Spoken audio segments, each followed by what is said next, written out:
Olá, Rafael. Boa noite. Tá me ouvindo bem? O áudio está bom? Consegue me ouvir bem?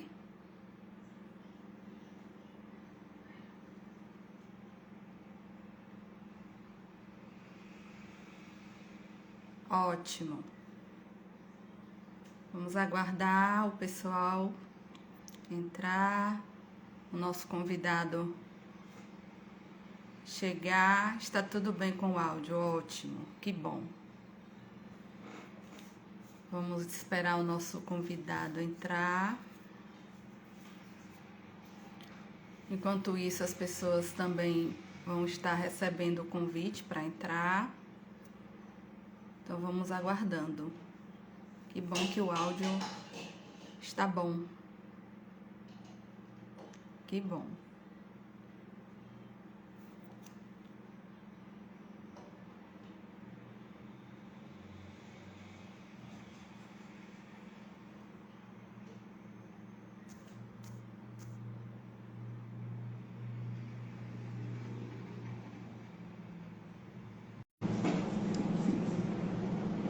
Odete, boa noite.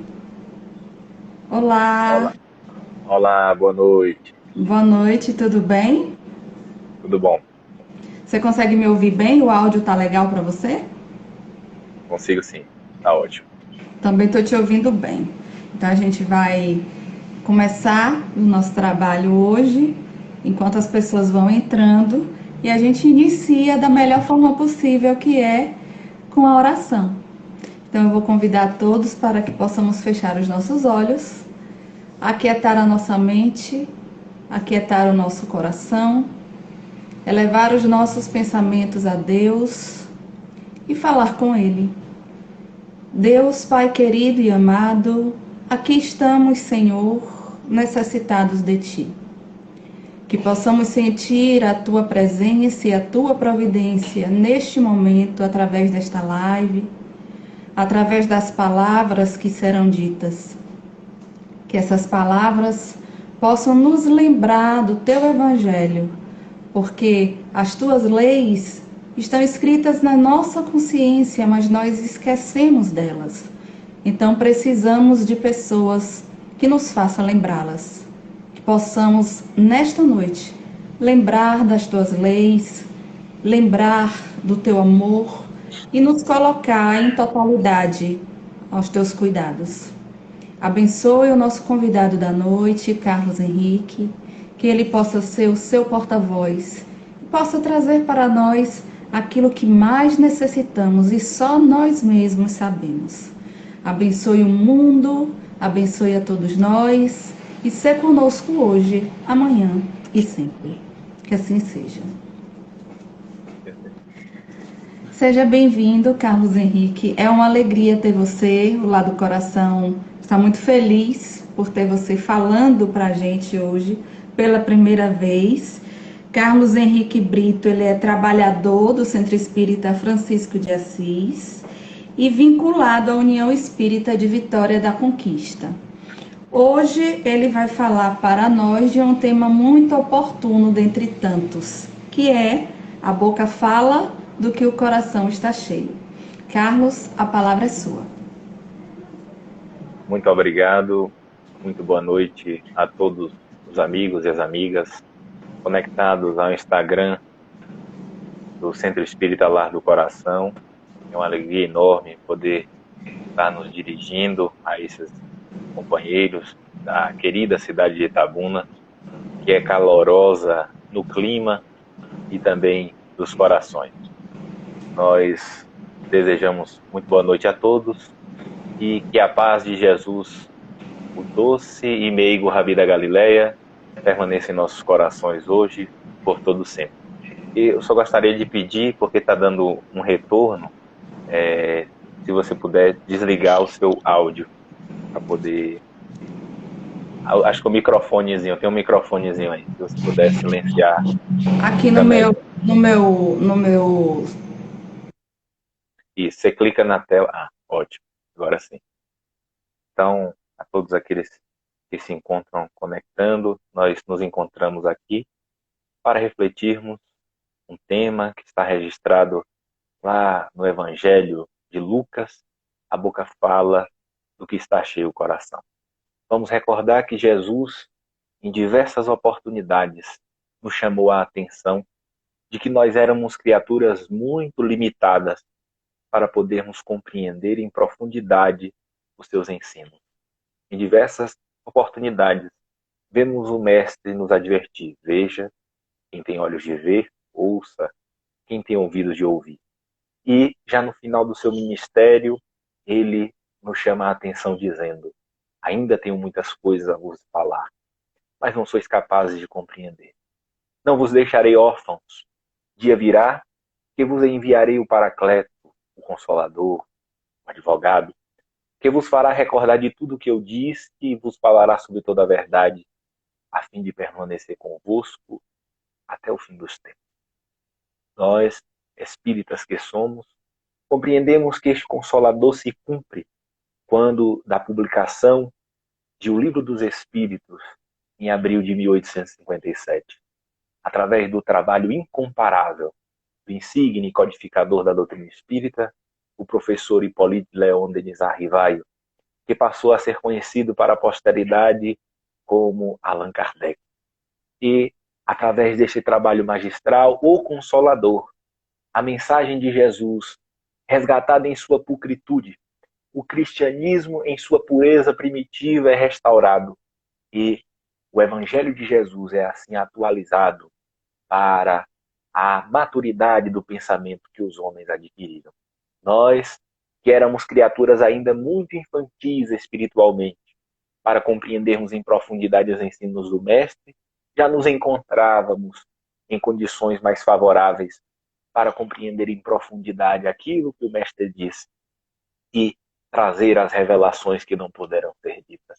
Jesus nos diz que este Consolador permaneceria conosco até o fim dos tempos, a doutrina dos Espíritos, nos revelando as leis divinas, e sendo estas leis eternas e imutáveis, existindo de toda a eternidade. Estas leis harmônicas, amorosas, permanecerão conosco até o fim dos tempos. Eis o que a mensagem espírita vem nos apresentar.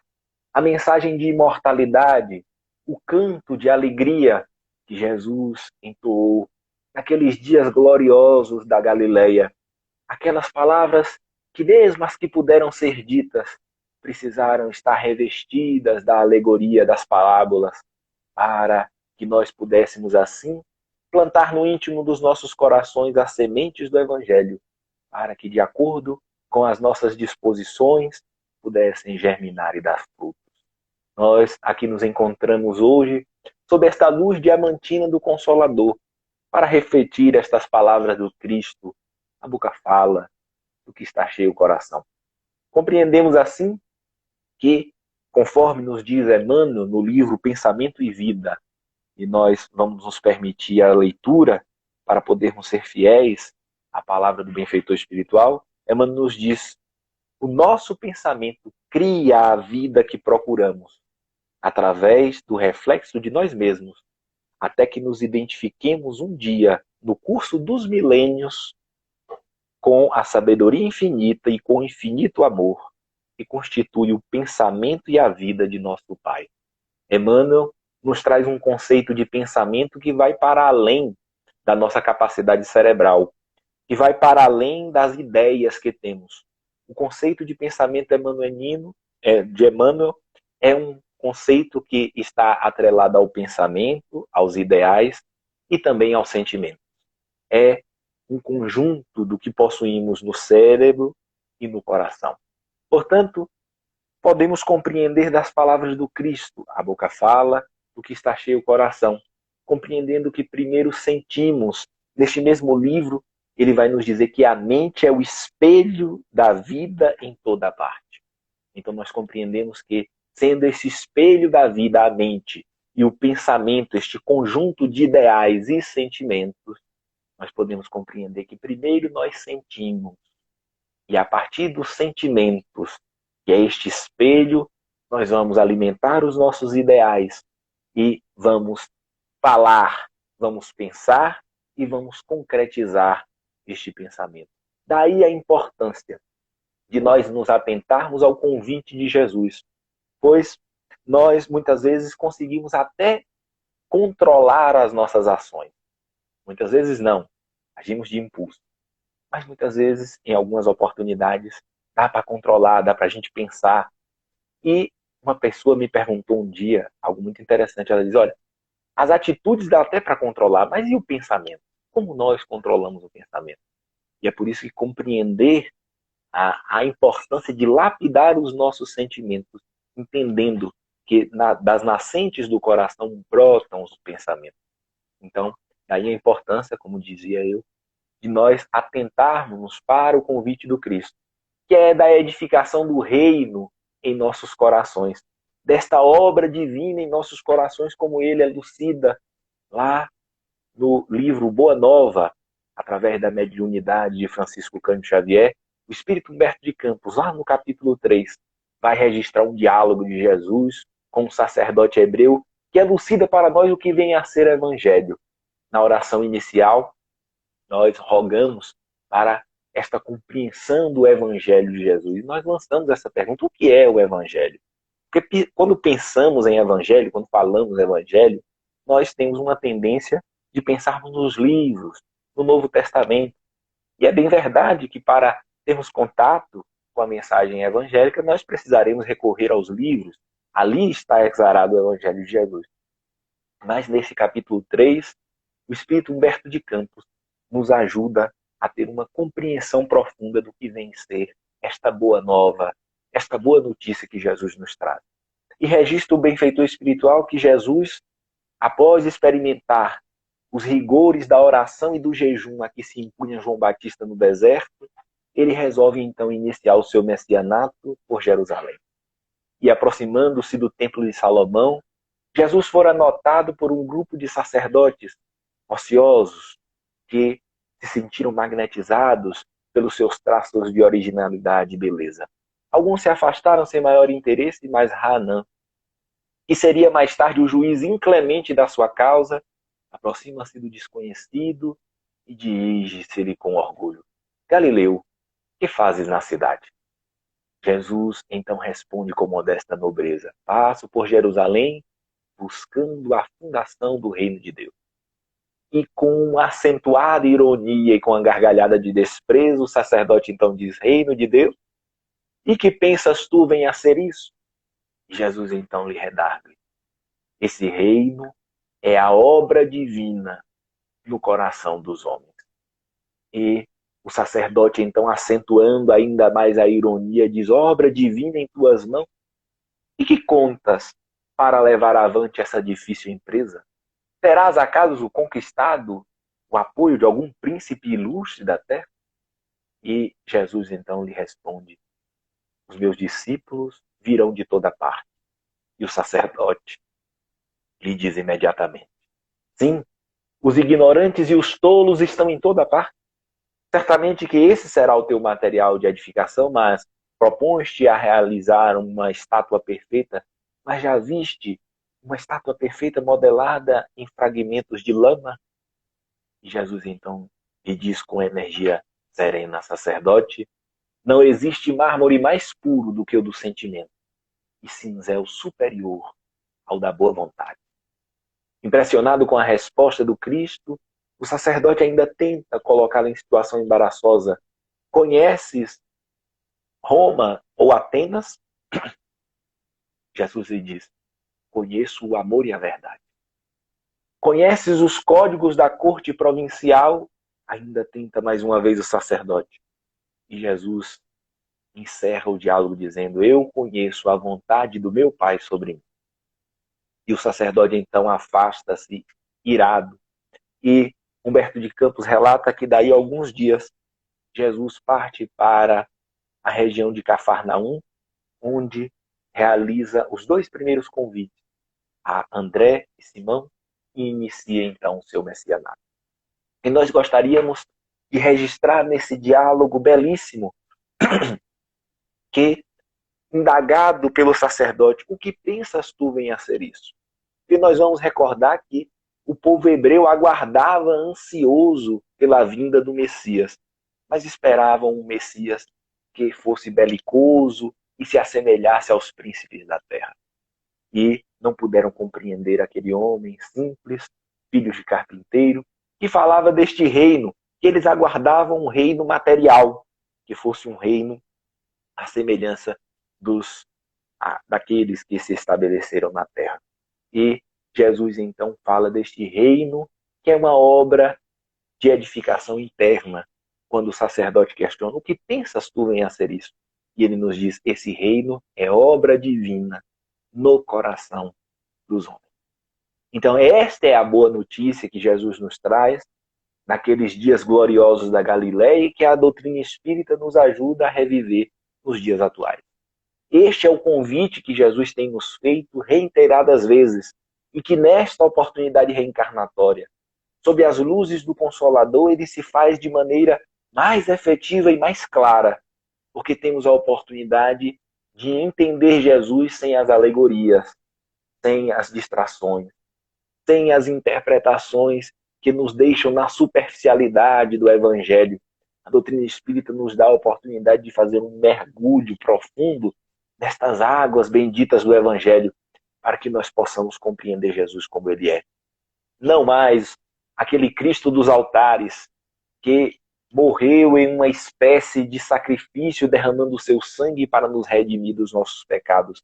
Não mais aquele ser distante que quer ser adorado, mas o Cristo amigo que se encontra ao nosso lado e que nos convida para esta edificação, que não é uma obra externa, é uma obra no íntimo dos corações, e concretizando esta obra em nós, nós conseguimos fazer com que este reino esteja no meio de nós, fazer com que ele se expanda, para que ele possa se manifestar em meio a nós.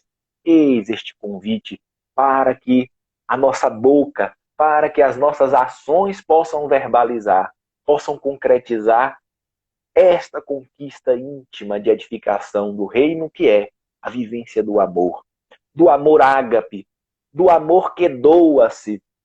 Nós, muitas vezes, quando nos aproximamos da doutrina espírita, vemos o grande lema que o codificador traz: fora da caridade não há salvação. E nós temos uma tendência muito natural de reduzirmos o entendimento da palavra caridade a dar coisas, a nos vincularmos a trabalhos sociais. E é verdade que estes trabalhos são exercícios de caridade e têm a sua importância. Mas nós não devemos nos esquecer de que a caridade vai muito além de dar coisas. Os Espíritos nos esclarecem. Existe uma caridade mais meritória e é a que nós menos fazemos, que é a caridade moral. Aquela que nós não precisamos de nada material para concretizá-la e que pouco fazemos. Que é a caridade de saber escutar, de saber ser surdo quando uma palavra maledicente é dirigida a nós. A caridade de saber perdoar, de saber ser indulgente. Eis o que Jesus nos convida. Eis este amor que ele nos ensina já no final do seu messianato, quando ele diz aos apóstolos: um novo mandamento vos deixo, um novo mandamento vos dou, que vos ameis uns aos outros como eu vos tenho amado. E este amor é o amor que doa-se, muito mais do que dar coisas. É um amor que doa-se. É um amor que doa-se sem esperar nada em troca. Eis, amigos e amigas, o que nós estamos convidados a colocarmos em prática. Não é fácil. É através de um exercício que os Espíritos nos indicam como fazer. Allan Kardec, trabalhando as leis morais, na terceira parte do Livro dos Espíritos, encerra essa terceira parte com a questão 919. Após analisar todas as leis morais, a lei de justiça, amor e caridade, que resume todas as demais. E no capítulo final, quando ele fala da perfeição moral, ele encerra fazendo uma pergunta muito prática. Qual o meio prático mais eficaz que tem o homem de se melhorar nesta vida e de resistir à atração do mal? E os Espíritos nos indicam. Um sábio da antiguidade vos diz: conhece-te a ti mesmo. Eis o exercício que precisamos criar o hábito de fazer para que nós possamos edificar este reino em nós. Porque é impossível realizar uma edificação interna no coração, para que tenhamos pensamentos mais equilibrados, para que tenhamos palavras que construam e não sejam palavras que espalhem o pessimismo, a azedume, a maledicência, como estamos acostumados a estes velhos hábitos vinculados às paixões menos nobres que nos chumbam a matéria há séculos e séculos, que temos reencarnado, presos a essa ciranda das reencarnações, presos às questiúnculas, sem nos darmos conta da realidade de espíritos imortais que somos. Sou a grande aurora, nesses dias da grande transição planetária, candidatos que somos a trabalhadores da última hora, para entendermos este convite de uma vez por todas, para realizarmos esta viagem para dentro. Ouvirmos o aguilhão divino que existe em nós, a nossa própria consciência, como elucidou a nossa irmã na prece inicial. Este aguilhão divino, através das religiões do passado, das interpretações teológicas, nós imaginávamos que nós seríamos julgados neste grande evento final em que Deus separaria os justos dos injustos e apontaria o dedo para indicar os nossos equívocos. Mas nós aprendemos com Jesus e com a doutrina espírita que Deus não é este ser carrasco, esse juiz inflexível do universo, mas o Pai amoroso, que nos ama incondicionalmente e que nos dá quantas oportunidades forem necessárias para a nossa reabilitação.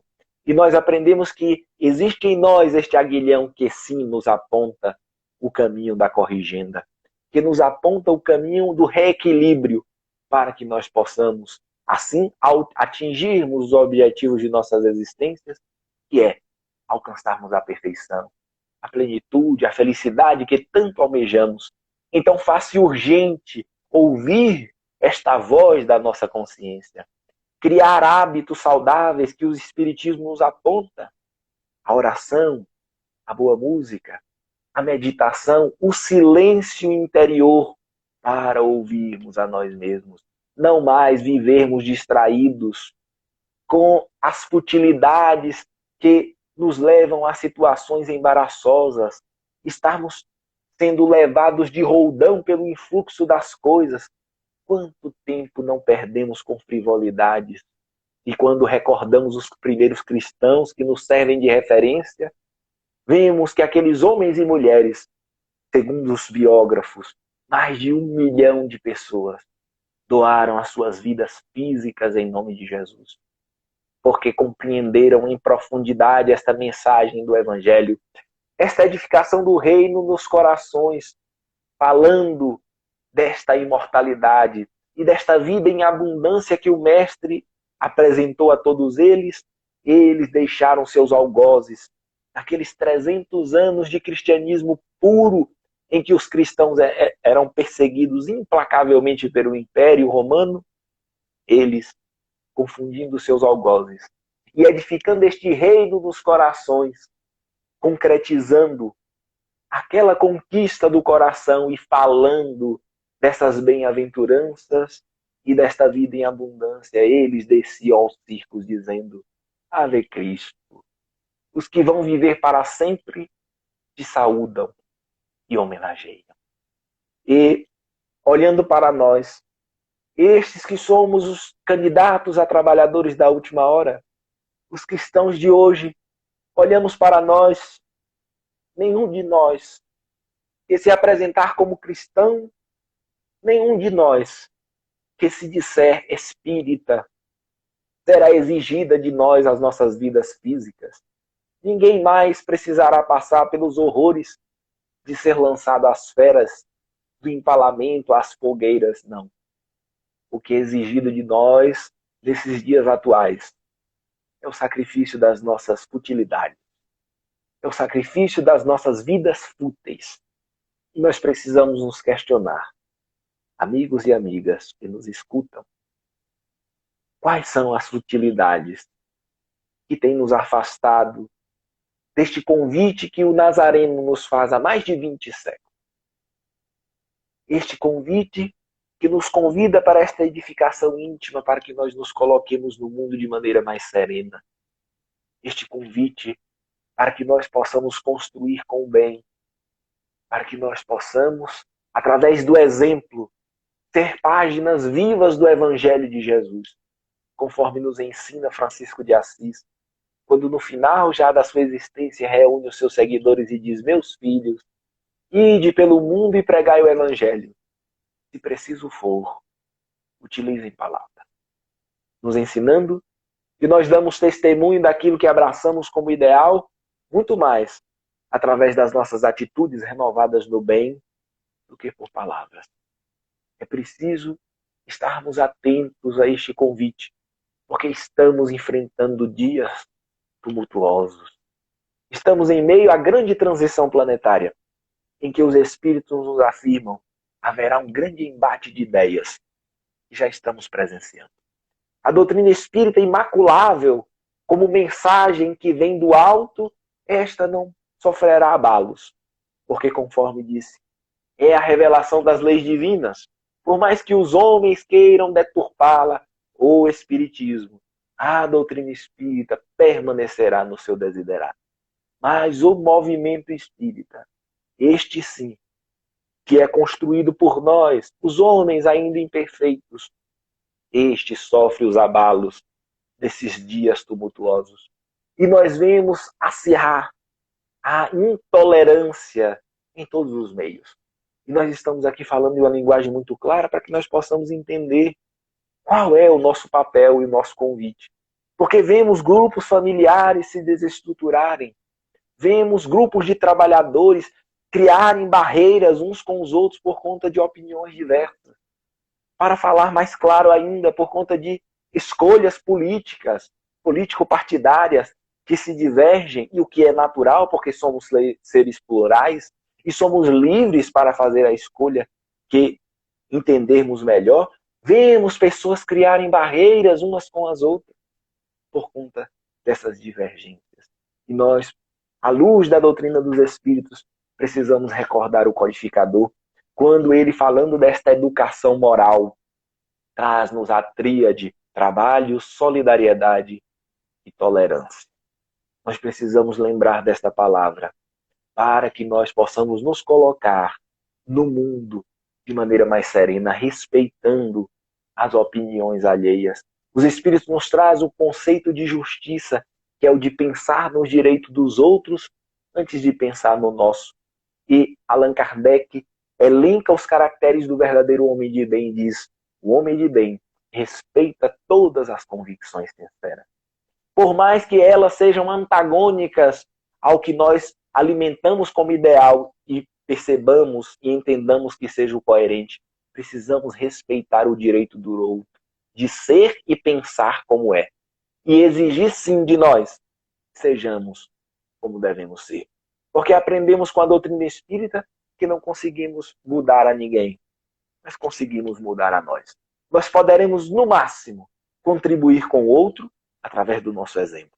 Através também das palavras, quando revestidas de amorosidade, quando revestidas do sentimento sublime, deste amor que nos ensina Jesus, para que nós exercitemos. Joana de Anjos nos diz: se não conseguimos fazer as coisas naturalmente, que façamos por educação. Porque muitas pessoas dizem: mas eu não consigo ainda ter este amor, eu não consigo ainda ter esse sentimento. Mas se nós permanecermos, principalmente aqui na Bahia, e principalmente aí em Itabuna, que é tão próximo de Ilhéus, terra de Jorge Amado, a síndrome de Gabriela: eu nasci assim, sou mesmo assim, vou ser sempre assim. É muito perigoso. E é muito cômodo, é muito fácil permanecer nesta zona de conforto. Aprendemos com a doutrina dos Espíritos que somos convidados a nos esforçar. E aprendemos também que existe algo que exige de nós coragem, que é a coragem de nos enfrentarmos, de nos conhecermos, e a coragem da autotransformação, que é a de mudança de hábitos. Allan Kardec é claro quando diz que o mundo melhorará quando houver um abrandamento dos costumes, ou seja, uma mudança de hábito. Nós falávamos das frivolidades, e nós precisamos nos questionar quais são os hábitos que temos alimentado. Qual a nossa rotina diária que temos feito de todo esse tempo. Sabemos que a doutrina espírita nos esclarece: Não existe um convite para que nós abdiquemos do mundo e busquemos a nossa espiritualização. Não, os Espíritos nos falam da importância de estarmos no mundo, mas nós precisamos refletir de todo esse tempo que temos disponível. Quanto tempo temos dispensado para cultivar os valores do Espírito? Para observarmos os nossos sentimentos. Quais são os sentimentos que estamos tendo? Como está o nosso coração? Será que ainda tem ciúme? Será que já temos algumas conquistas no sentimento? Temos sido mais indulgentes, mais compreensíveis? Eis o que a doutrina espírita nos esclarece para que nós possamos nos conhecer. Porque não conseguiremos modificar para melhor aquilo que não conhecemos. Existem pessoas que dizem, mas é coisa de depressivo. Final de semana, ficar dentro de casa, Deus me livre.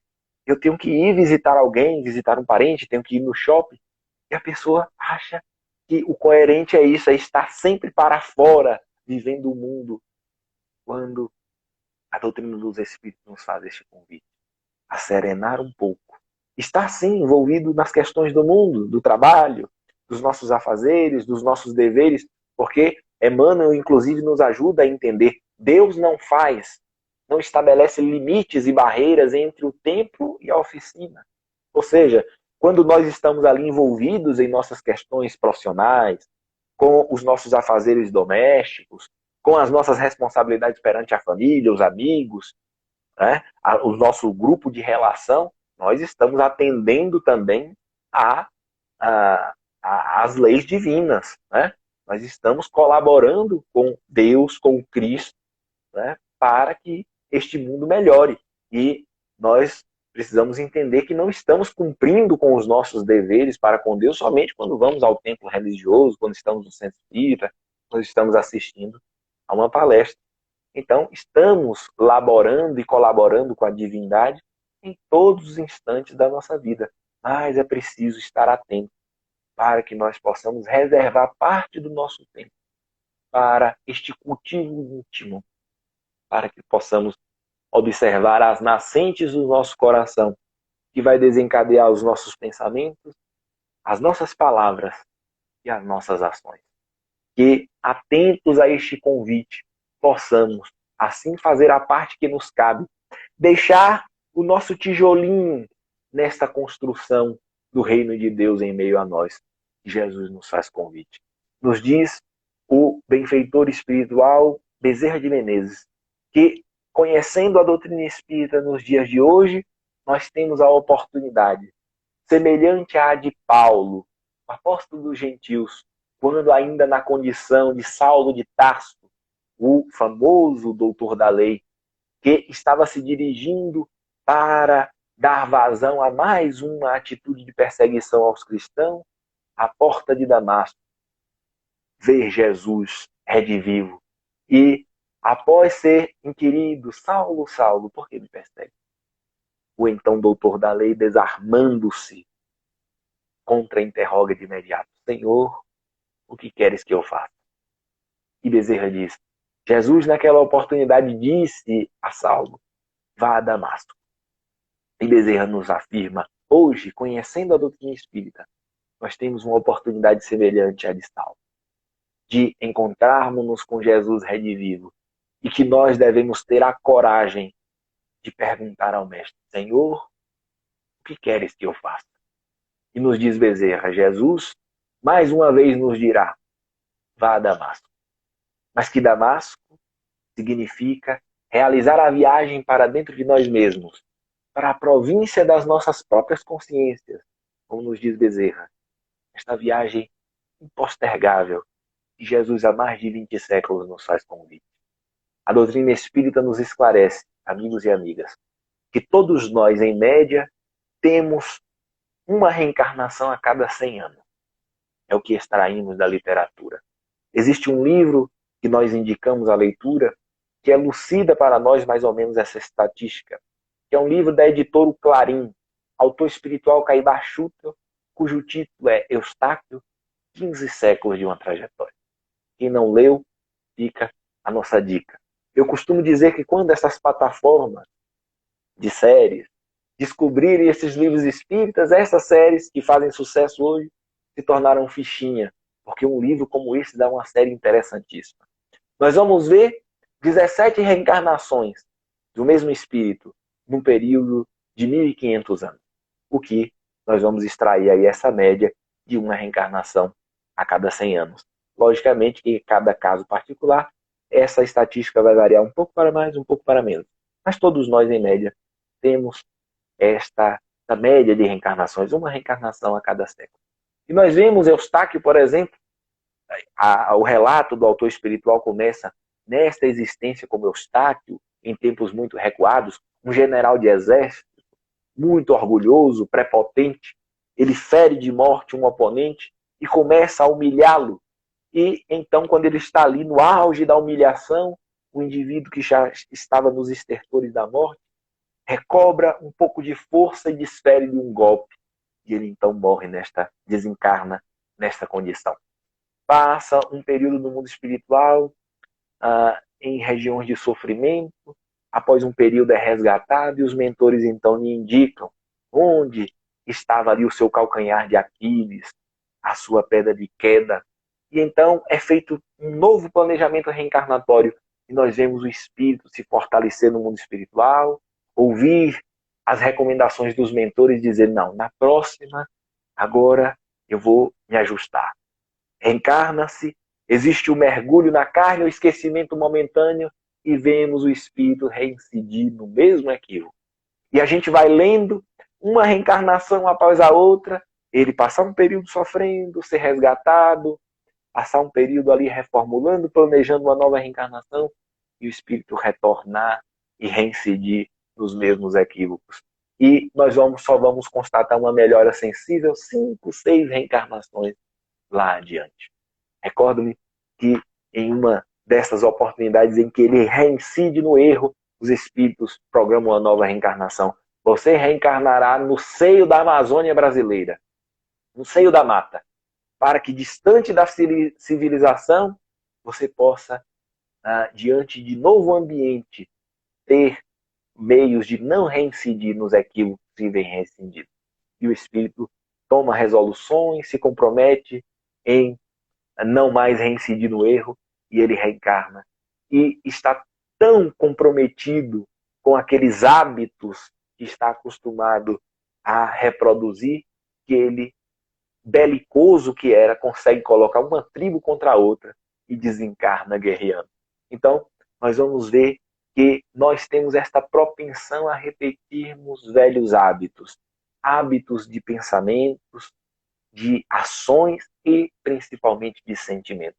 Quando Emmanuel nos esclarece, o nosso pensamento cria a vida que procuramos.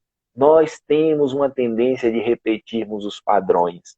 E é por isso que se faz tão urgente aceitarmos este convite de Jesus para analisarmos o interior dos nossos corações, para que nós possamos não repetir mais os velhos padrões, para que nós possamos não ser mais os mesmos, aqueles mesmos espíritos reincidentes nos velhos erros, repetindo as frivolidades, apegados às questiúnculas, aos ressentimentos, e possamos dar um passo mais significativo em direção à luz, para que esta luz brilhe, esta luz que já existe em nós e que nós precisamos permitir que ela possa se espargir, contribuindo assim com a renovação da terra que os Espíritos nos esclarecem, se efetivará com a renovação de nós mesmos. Nós, assim, gostaríamos de finalizar as nossas reflexões trazendo-nos um poema que para nós sintetiza a grandeza dos postulados espíritas, a grandeza desta mensagem espírita que vem renovar o pensamento religioso da Terra, que vem nos trazer reflexões mais profundas em torno da nossa existência, em torno do nosso destino, da nossa natureza, do sentido das nossas existências, e demonstrar como se encontram ultrapassados os velhos dogmas, as velhas convicções religiosas, teológicas, que já não atendem mais aos nossos anseios. Atenderam até certo período do nosso desenvolvimento, mas chega uma nova era para que nós possamos compreender em profundidade esta mensagem de Jesus que está exarada em seu Evangelho. E este poema que nos referimos está no livro Que é Deus, de Godoy Paiva, cujo título é Juízo Final. E o autor nos diz que, sentado o Padre Eterno em trono refulgente, olhar severo envia a toda aquela gente. Enquanto anjos cantam, outros vão levando ante a figura austera desse venerando as almas, que da tumba emigam assustadas, ante o tribunal solene, majestoso, em que serão julgadas. 2 grupos são formados, um de cada lado. O da direita, céu, o da esquerda, averno, e Satanás ao canto, o chifre fumegante espera, impaciente, impávido, arrogante, a turma para o inferno. Aconchegando o filho, a alma bem amada, e que na terra fora algo desacisada, uma mulher se chegue e a sua prece faça, rogando ao Padre Eterno que poupe do inferno o pobre rapaz. Confia o Padre Eterno a longa barba branca e os óculos ajustando à ponta do nariz. E olhar então dirige a pobre desgraçada e compassado diz: os anjos vão levar-te ao paraíso e dar-te a recompensa, o teu descanso eterno. Porém, o teu filho mau irá para o inferno. Um anjo toma o moço e o leva a Satanás. E a pobre mãe, ao ver partir o filho, aflita corre atrás. E ao incorporar-te às hortes infernais, eis que grita o Padre Eterno em tom assustador: mulher, para onde vais? E o que se passou então? Ninguém esquece mais. Eu vou para o inferno, ao lado do meu filho, a repartir comigo a sua desventura, pois as lágrimas de mãe e as gotas do meu pranto acalmarão no averno a sua queimadura. Eu deixo para ti esse teu paraíso, esta mansão celeste onde o amor é surdo, onde se goza a vida a contemplar tormento, onde a palavra amor represa um absurdo. Entrega esse teu céu às mães malvadas vis que os filhos já mataram para os não criar, pois só essas megeras poderão do céu ouvir gritar seus filhos sem se consternar. Desprezo esse teu céu. O meu amor é grande, imenso, assaz sublime, posso te afirmar, que se não te comove o pranto lá do inferno, e os que no averno estão são todos filhos teus, o meu amor excede ao próprio amor de Deus. E ante o estupefato olhar do Padre Eterno, a mãe beijou o filho e foi para o inferno. Muito obrigado pela atenção de todos, muita paz e Deus nos abençoe. Que maravilha de live!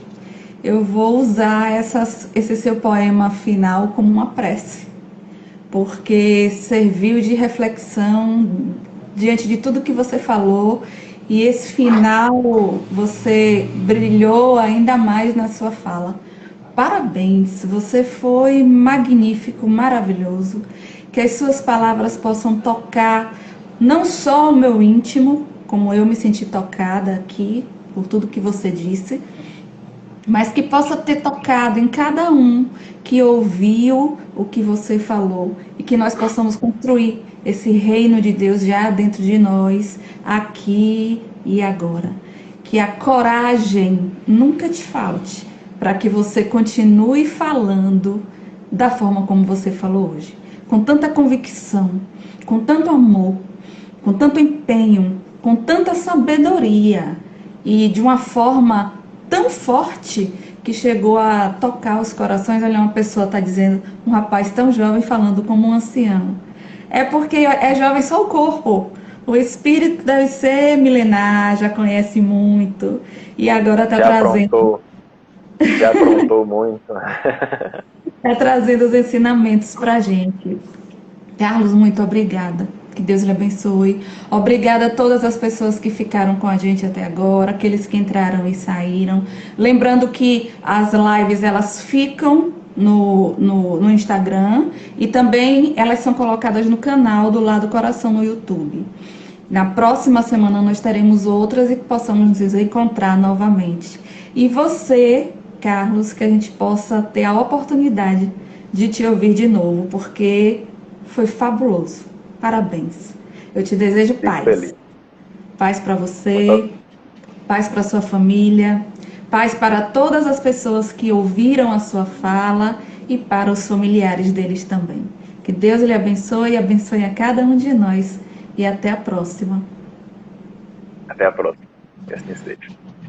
Tchau. Tchau, tchau.